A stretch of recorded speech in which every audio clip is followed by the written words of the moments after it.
Bonjour à toutes, bonjour à tous. C'est avec un grand plaisir que je vous retrouve pour un nouveau numéro d'Accès Direct, votre rendez-vous quotidien de l'actu en Savoie-Mont-Blanc, comme tous les soirs en direct sur votre télé, sur les réseaux sociaux. Bref, aucune excuse si vous passez à côté. Et ce soir, comme tous les soirs, on va monter en station pour prendre la température. Et en ce mercredi, c'est un ambassadeur de la Plagne qui sera notre invité pour évoquer tous les rendez-vous saisonniers. Il y en a une tripotée, vous allez le voir. Comme chaque mois, notre consoeur Cécile Bouget de Francesco sera des nôtres pour sa chronique Initiative. Il sera notamment question de patrimoine culinaire. Ne manquez pas ça, c'est dans quelques minutes. Et puis focus ce soir sur une organisation qui œuvre pour améliorer l'égalité homme-femme dans notre société. Lean In rassemble déjà 2 millions de membres à travers le monde, 120 à Annecy. Nous y reviendrons dans quelques minutes.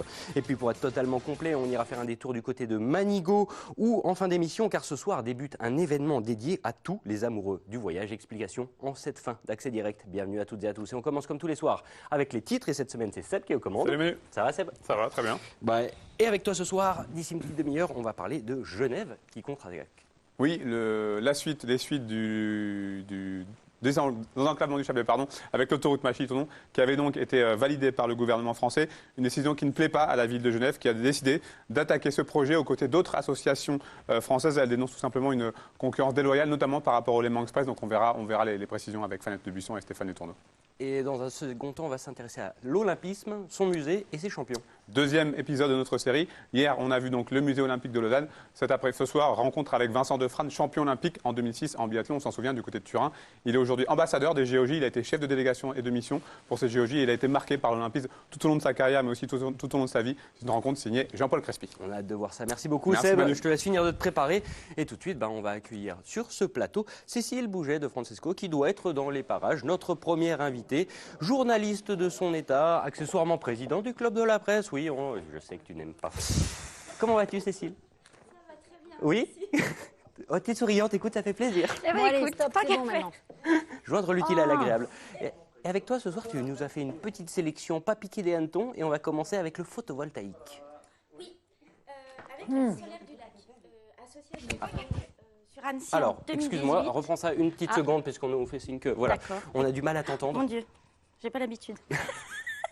Donc, Mais je ne vais pas te faciliter les choses non plus, tu es habitué, donc j'en profite. D'accord. Donc, la Solaire du Lac est une association qui a été créée à Annecy en 2018, qui s'est transformée en société coopérative d'intérêt collectif un an plus tard.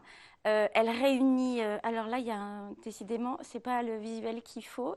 Mais c'est pas très grave pour C'est l'instant. pas grave. Les gens ne le voient pas, les gens se contentent de ton portrait. Pardon. Mais ça va bien se passer. Écoute, C'est la fête. c'est la fête, c'est Voilà. mercredi, jeudi, je sais plus. C'est la première de l'année, on va se dire ça. Voilà, et on commence sur des bonnes bases. Donc, Solaire du Lac qui réunit 72 coopérateurs fin 2019. Alors, un coopérateur, c'est un citoyen, c'est une entreprise, une association, c'est même des collectivités. Elle est soutenue par la ville d'Annecy et l'agglomération d'Annecy. Et l'objet de cette association, c'est de collecter l'énergie solaire, d'où son nom, pour la transformer en électricité. Ça fait longtemps. Alors, comment on fait? Eh bien, on installe des centrales solaires sur les toits des maisons, des centrales solaires photovoltaïques avec des panneaux. Et on récupère donc cette énergie que l'on transforme. Aujourd'hui, il y a une installation qui a été faite sur le toit du Conseil d'architecture et d'urbanisme et de l'environnement, donc ce qu'on appelle communément le CAUE, à Annecy, en face du centre commercial Courrier, qui produit à peu près, parce qu'on n'est pas non plus hyper précis, mais l'équivalent d'une consommation annuelle pour 8 personnes. Ce qui est déjà pas mal. Ce qui est déjà pas mal. Là, ils ont lancé fin d'année une levée de fonds. Ils ont besoin de 50 000 €. Heureusement, ils ont déjà récupéré la moitié. Ces 50 000 € vont servir à installer 3 nouvelles centrales, toujours sur la région annécienne, sur le toit de la Turbine, le centre scientifique et le cinéma, et sur les écoles de Novelle et de La Plaine. Ces 3 centrales devraient, une fois qu'elles seront bien opérationnelles, pour le coup, subvenir aux besoins en électricité toujours de 72 ménages par an. Donc, tout doucement, on grimpe. Alors, c'est sûr que par rapport à la population de la région Il annécienne, reste on encore en des est efforts loin. à faire, mais c'est déjà des premiers Mais voilà, signes. c'est déjà des choses qui avancent. C'est une initiative qui a été reprise sur tout le territoire français. Il y a à peu près 300 associations qui font ce genre de démarche. Donc, si on veut abonder dans les caisses de la Solaire du Lac, on devient coopérateur. une part égale une voix, quel que soit le montant de la somme qu'on met. À chaque fois qu'on est coopérateur, on a une voix. On peut aussi, tout simplement, si on ne veut pas participer financièrement, on peut aussi identifier des toits de bâtiments et Celui aller du dire, voisin, tant qu'à faire. pourquoi pas, si on est en bon terme avec lui, hein, pour dire, bah voilà, sur tel et tel endroit, on peut participer à la vie de l'association, participer à ses actions de sensibilisation. Et puis, on peut aussi, si on est en très bon terme avec ses copropriétaires, proposer de mettre une centrale sur son propre toit.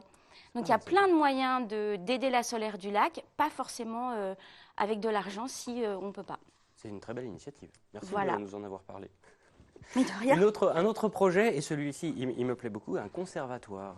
Mais Oui. pas des Non, moindres. de recettes de montagne, puisque comme tu le sais, je suis une cuisinière émérite. Hors pair. Donc, pourquoi pas? Alors, c'est une belle initiative, là encore, qu'on doit à 6 passionnés de gastronomie, parmi lesquels un certain Georges Bacquart, qui avait créé la ciboulette à Annecy, un certain Michel Grisard, qui est le pionnier du vin en biodynamie, Jacques Dubulose, dont on connaît les fromages à Annecy, et René Meyer, qui est le chef 3 étoiles de la Witt.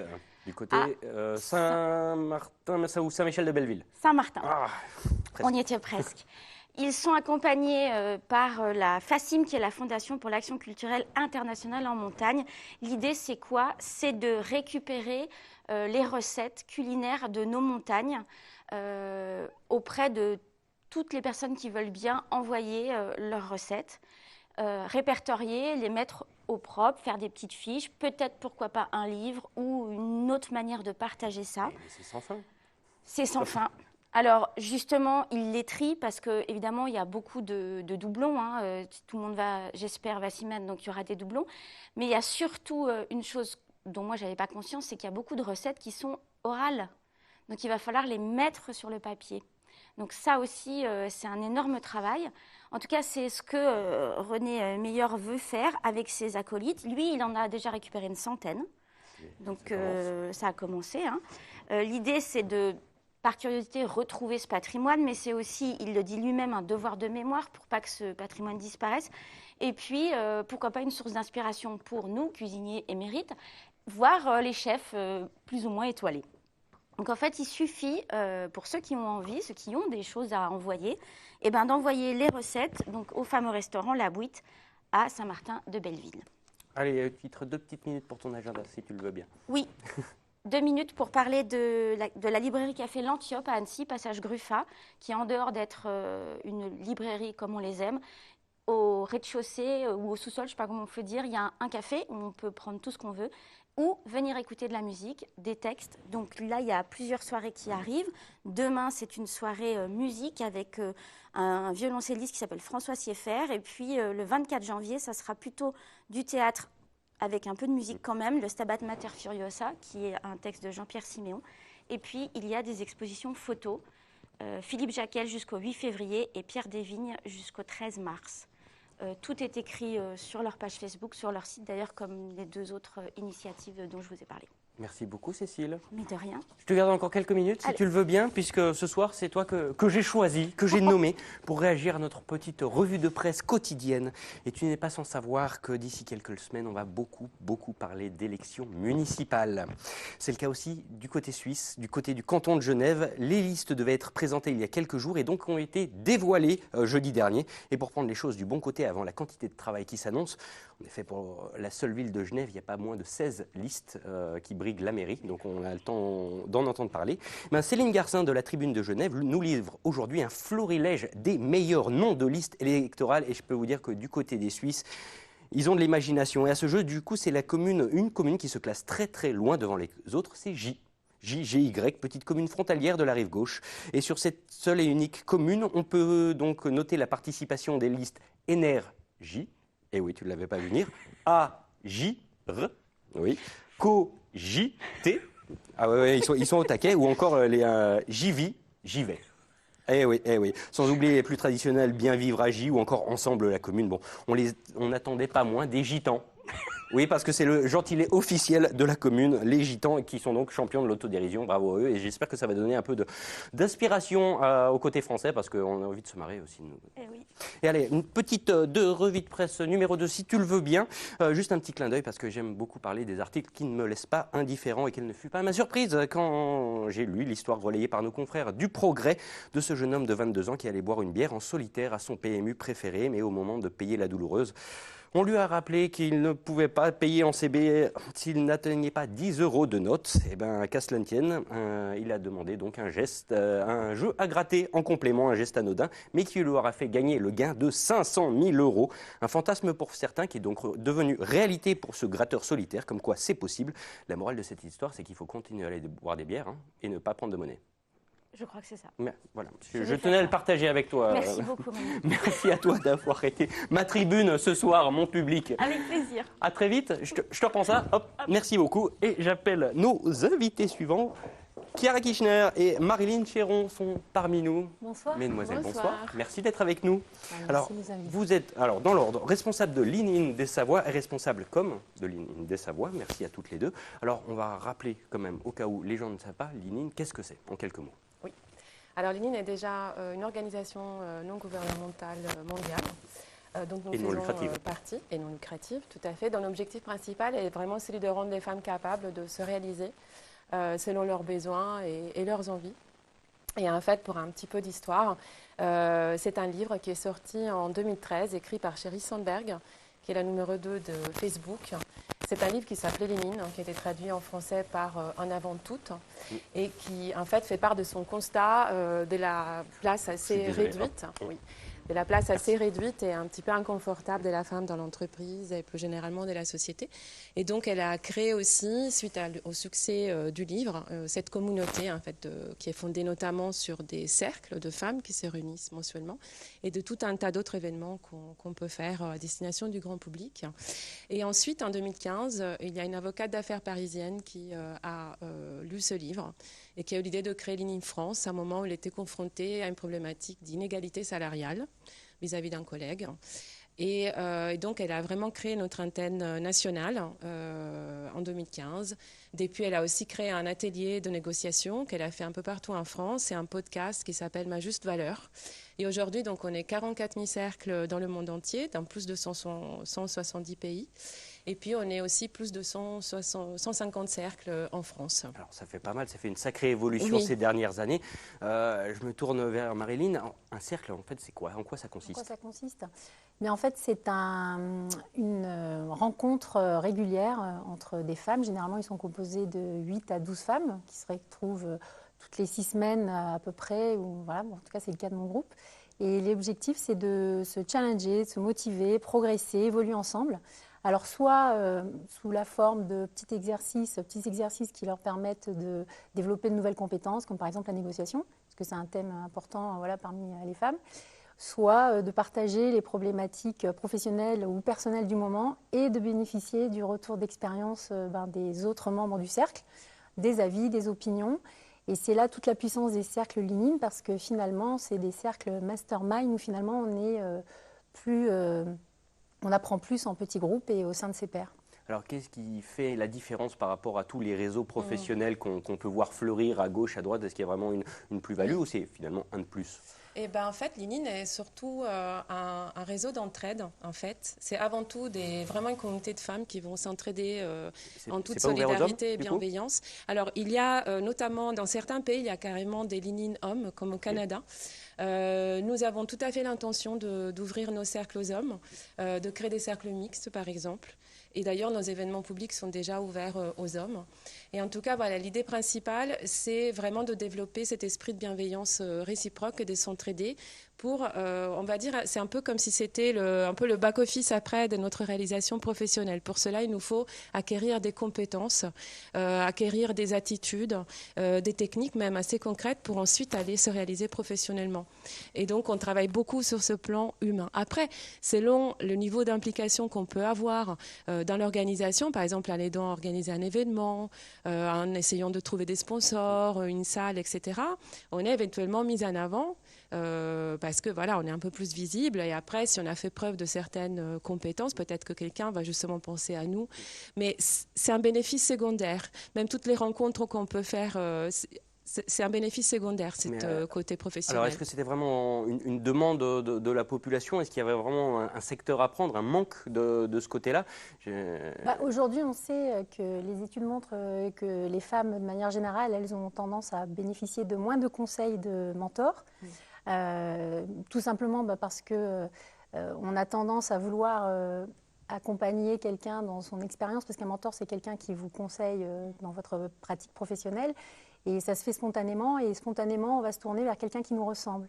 Et dans la population des cadres, dirigeants, des managers, on a beaucoup plus d'hommes, et naturellement, ils vont se tourner vers d'autres hommes. Donc en fait, il y avait un manque au niveau de la population féminine, des femmes, oui, pour être accompagnées. Alors, dans ce cadre-là également, vous créez plusieurs rendez-vous, des soirées débats. La dernière, c'était fin novembre dernier, justement sur la flexibilité au travail. Est-ce que déjà ces événements ont rencontré leur public? En effet, parce que pour revenir sur l'histoire de Linine Annecy, qui a commencé en 2017, parce que vraiment la progression a été tellement spectaculaire qu'on souhaitait en parler. En 2017, ça a été le tout premier cercle qui a été créé par Delphine Zanelli. Alors je la cite parce que non seulement elle est à l'origine de tout ça, et puis également elle anime un podcast qui s'appelle L'entreprise de demain, qui interroge les pratiques managériales pour une entreprise plus humaine. Et c'est intéressant de voir qu'une personne qui s'intéressait à l'épanouissement des collaborateurs soit intéressée à l'épanouissement des femmes. Du coup, ce premier cercle de 6 femmes en 2017 a été rejoint par 2 autres cercles, dont celui créé par Chiara en 2018. Et là, on était un groupe de 25 femmes. Déjà, on constitue une communauté, et on a accueilli notre premier événement national qui était le Tour de France de INSAF El Hassimi sur la négociation salariale. Et ensuite, l'année suivante, donc l'année dernière, en 2019, là, on a créé nos propres événements publics interactifs avec des intervenants extérieurs. Et le tout dernier dont on parlait, c'est le 22 novembre. C'était chez un de nos partenaires, MAPED, accueilli par Romain Lacroix, son directeur. Et les débats étaient animés par Colline Vuillermet, la CEO de Unicredit France, et un autre homme, Romain Roy. Vous connaissez probablement, puisque c'est le directeur général de Greenwiz. Le numéro 1 qu'on a reçu sur ce plateau, tout à fait. Voilà, le nom n'était pas... Ouais. Et du coup, donc à chaque fois, il y a eu du public, une centaine de personnes à chaque fois. Et avec à chaque fois derrière des nouvelles femmes qui ont demandé à adhérer à nos cercles. Et donc ça nous a permis également donc, de vraiment s'accroître. De manière un peu exponentielle, puisqu'on était 25 en début 2019 en mars. Et aujourd'hui, on est 120. On a quasiment multiplié par 5. Ça ne va pas s'arrêter là. Du coup, j'imagine qu'il y aura d'autres événements pour la suite. Oui, de nombreux événements. Des événements dont je vais vous parler, mais même, c'est presque quotidiennement que j'ai reçois des demandes d'adhésion ou des envies des personnes qui me disent... En organisation d'événements, de soirées, conférences, comme on a pu le voir. Voilà. Et du coup, pour la suite, effectivement, nous allons organiser encore 2 événements pour l'année 2020. Donc, à noter dans les agendas. Donc, c'est des événements qui auront lieu donc, pour le premier, le 15 mai, à Chambéry. Car en fait, nous, à l'Inine des Savoies, on veut accroître notre réseau, notamment en Savoie, dans l'Ain et vers Annemasse également. Donc cette année, on fera cet événement à Chambéry le 15 mai. On a déjà une idée du sujet? Alors le sujet, je pense que déjà c'est en préparation. Je pense que déjà l'objectif est celui de recruter donc là-bas. Et on a vu que nos événements interactifs sur le leadership féminin et le développement du leadership féminin on peut remplir cet objectif ici à Annecy. Donc je pense qu'on fera à peu près la même chose. Quant à Annecy, on aura un événement donc, qui aura lieu le 23 novembre et qui est un peu plus lointain. On a le temps d'y revenir. Petit dernier mot très rapidement. S'il y a des femmes, des entrepreneurs, des particuliers qui veulent vous rejoindre, comment ça se passe? Qui il faut contacter? C'est tout simple. Il suffit d'aller sur les réseaux sociaux, nos comptes LinkedIn et Instagram, Linine des Savoies. Et vous nous contactez directement. D'ailleurs, on a 3 groupes, 3 cercles qui recrutent en ce moment, à Annecy, à Annemasse et à Aix-les-Bains, qui amènent, là aujourd'hui nous sommes 14 cercles, et ça nous amènerait donc à encore plus de cercles et de femmes pour ce début d'année 2020. Et c'est tout ce qu'on peut vous souhaiter. Mademoiselle, merci beaucoup. Merci. Je suis navré. L'émission doit avancer. On pourrait passer une émission entière. Merci Manu. Merci à vous en tout cas. Bon courage pour la suite. Et j'accueille tout de suite notre dernier invité du jour. Rémi Counil est parmi nous, le directeur général de l'Office du tourisme de la Grande Plagne. Bonjour Rémi. Avec un petit cadeau. Oh, ça c'est top. Voilà. Il va m'aider à faire l'interview. C'est vrai. Parfait. Bon, comment s'est passée la route, le début de saison? Ça va? Eh ben, ça s'est pas trop mal passé. Non, c'était un beau début de saison. On était un petit peu inquiets, puisqu'on entendait beaucoup parler de grève dans la France, etc. Et en fait, c'était un beau début de saison. Déjà parce que la neige était au rendez-vous depuis le mois de novembre. Ça joue. Voilà, ça joue. Donc on savait qu'on commençait une saison enneigée, de façon positive. Donc déjà, c'est l'essentiel. En plus, les réservations étaient là, puisqu'en termes de fréquentation, on fait une belle semaine de Noël et une encore plus belle semaine du jour de l'an. 100% du coup de remplissage? Quasiment 100%, c'est du presque jamais vu à cette période-là, sur la semaine du jour de l'an. Donc ça prouve voilà, un vrai intéressement des Français pour l'accès à la montagne sur cette période du jour de l'an. Donc on était ravis de commencer la saison comme ça. Et cerise sur le gâteau, une semaine du jour de l'an et des semaines de début janvier avec un ensoleillement magnifique. Que demande le peuple? De la neige qui était là, donc c'est plutôt un très beau début de saison. Bon, le début de saison, on le disait, il commence à être lointain. Vous avez ouvert le domaine skiable il y a quand même maintenant pas mal de temps. Ouais. On dit généralement que janvier, c'est toujours le creux de la vague, où il y a un petit peu moins de vacances scolaires, où il y a un petit peu moins de monde. Comment ça se passe de votre côté? Alors janvier, effectivement, si on compare entre les vacances scolaires de jour de l'an et de février, c'est un petit peu le creux. Malgré tout, la clientèle est là. On a une clientèle qui sera un petit peu moins familiale, en revanche, qui sera plus internationale, une clientèle qui sera également composée de groupes d'étudiants. On a beaucoup de groupes d'étudiants qui viennent souvent nombreux, à 700, 800, 1000 étudiants qui viennent sur la semaine pour passer des vacances, pour faire la fête, pour faire du ski. Et puis de la clientèle professionnelle aussi, du séminaire d'entreprise qui profite du mois de janvier, qui est voilà, un peu plus calme au niveau des pistes pour se faire plaisir. Donc malgré tout, on a une activité qui est là, qui est présente, qui est intense pour le mois de janvier, plus faible que les vacances scolaires, mais malgré tout intéressante. On le dit souvent ces dernières années, là où il y a une décennie, les gens étaient là pour le tout ski, où on leur mettait des pistes, un forfait, et ils étaient contents. Aujourd'hui, il y a une multiplicité de publics qui veulent faire une multiplicité d'activités. La transition, elle se fait comment? Alors, il en faut pour tous les goûts. On a la chance d'avoir à La Plagne une grande station avec une diversité d'activités hors ski qui est très très importante. On a eu notamment l'hiver dernier l'ouverture d'un spa sur Belle-Plagne. Un spa de plus de 1500 mètres carrés, vraiment une grosse structure, avec une nouveauté aussi qui est un spa pour les familles, c'est-à-dire qui accepte les enfants avec des bassins familiales, etc. Donc voilà, c'est une offre d'après-ski, on va dire, qui jusqu'à présent était orientée plus sur un public d'adultes et là qui s'offre aux familles. On a tout ce qui fonctionne sur les activités de glisse, de luge. On a la chance aussi sur La Plagne d'avoir une piste de bobsleigh. Voilà, je vais y revenir justement dans quelques instants parce qu'on sort justement de la Coupe du Monde de bob. Cette piste, elle a été mise à contribution avec quelques-uns des meilleurs sportifs de la planète. C'est une chance pour la station, mais c'est aussi une stratégie de long terme. Il y a cette image finalement de sport de haut niveau qui est indissociable presque de La Plagne. C'est ça. Alors, il y a le sport de haut niveau et il y a la piste de bob. Les deux sont un petit peu liés, mais on verra que le sport de haut niveau, c'est aussi le ski alpin, le ski freestyle avec des athlètes de très très haut niveau qu'on a sur la station. Mais si on parle de la partie bob, c'est une piste qui a été créée pour les JO de 1992, les JO d'Albertville, et qu'on a su maintenir depuis 1992 en activité, ce qui n'est pas forcément le cas de toutes les pistes qui sont créées dans le monde. Mais on a cette chance, de par le maintien d'une activité commerciale, qui nous permet d'équilibrer finalement financièrement cette piste et de pouvoir la garder en activité.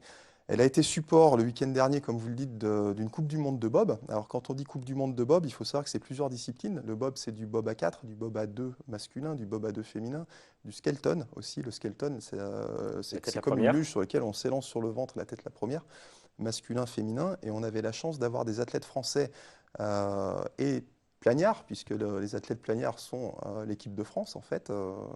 Du fait qu'on soit la seule piste et un des plus gros clubs du coup, de bob et de skeleton sur La Plagne, avec plusieurs disciplines représentées, puisqu'on avait Agathe Bessard en skeleton féminin, l'équipage de Margot Bock et Carla Sénéchal en bob à 2 féminin, et qui en plus font une très très belle 6e place. Donc pour une première Coupe du Monde, c'était juste magnifique, hein, donc on les félicite encore une fois.